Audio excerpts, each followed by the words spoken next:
नमस्कार, मी प्रज्ञा करजवकर। सर्व प्रेक्षकांना जय महाराष्ट्र। आणि आता बातमी आहे मनोज जरांगे यांच्या संदर्भात।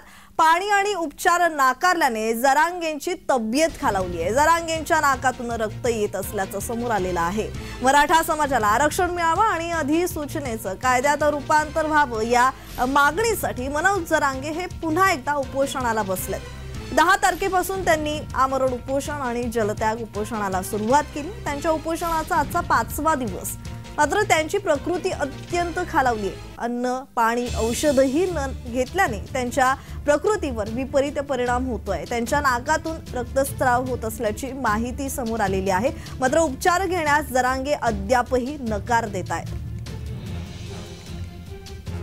तर सगळे सोयरेच्या कायद्याच्या मागणीवर जरांगे हे ठाम आहेत। मनोज जरांगेंच्या उपोषणाचा आजचा 5वा दिवस आणि 5व्या दिवशी मनोज जरांगे यांची तब्येत आणखीनच खालावल्याचं पाहायला मिळत आहे। पाणी आणि उपचार नाकारल्याने जरांगेंची तब्येत खालावली आहे। जरांगेंच्या नाकातून रक्त येत असल्याचं समोर आलेलं आहे। तर मराठा समाजाला आरक्षण मिळावं आणि अधिसूचनेचं कायद्यात रूपांतर व्हावं या मागणीसाठी मनोज जरांगे हे आक्रमक भूमिका घेताना दिसत आहेत, उपोषणाला बसलेले आहेत। तर या संदर्भात अधिकची माहिती देत आहेत आमचे प्रतिनिधी विजय चिडे। विजय, खरं तर मनोज जरांगे हे पुन्हा एकदा उपोषणाला बसलेले आहेत। आजचा त्यांचा 5वा दिवस उपोषणाचा। मात्र अधिकाधिक त्यांची प्रकृती खालावल्याचं पाहायला मिळत आहे। या संदर्भात ताजा तपशील।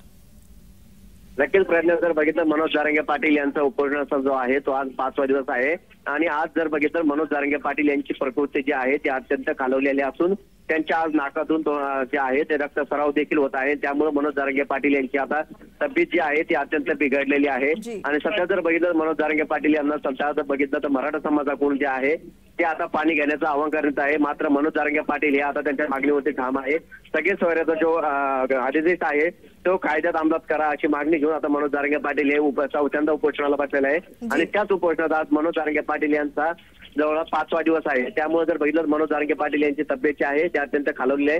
मात्र प्रशासनाच्या वतीने जर बघितलं तर सध्या मनोज जरांगे पाटील यांची उपचार घेण्यासाठी त्यांना विनवणी केली जात आहे। मात्र मनोज जरांगे पाटील यांनी सध्या आता प्रशासनाला धुंदडून लावल्याचं पाहायला मिळत आहे। मात्र विजय, खरं तर एकीकडे जरांगे आपल्या भूमिकेवर ठाम होताना दिसत आहेत आणि दुसरं म्हणजे मराठ्यांकडूनही महाराष्ट्र बंदची हाक देण्यात आलेली आहे।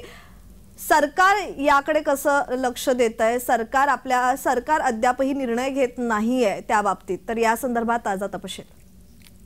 नक्कीच प्रयत्न जर बघितलं तर आपण आज जे आहे सरकार मराठा समाजाच्या वतीने महाराष्ट्र बंदची हाक जी आहे ती देण्यात आली होती। त्यामुळे जर बघितलं तर महाराष्ट्रामध्ये जर बघितलं तर आपण संपूर्ण जे आहे अनेक जिल्ह्यांमध्ये गावांमध्ये देखील याला मोठा प्रतिसाद भेटताना आपल्याला पाहायला मिळत आहे। छत्रपती संभाजीनगर जिल्हा असेल, जालना असेल, बीड असेल या ठिकाणी देखील मोठ्या प्रमाणात जे आहे बंदला मोठा प्रतिसाद भेटलेला आपल्याला पाहायला मिळत आहे। अनेक नागरिकांनी जे आहे ते स्वयंस्फूर्तीने आता दुकानं जे आहे ते बंद ठेवल्याचे देखील पाहायला मिळत आहे।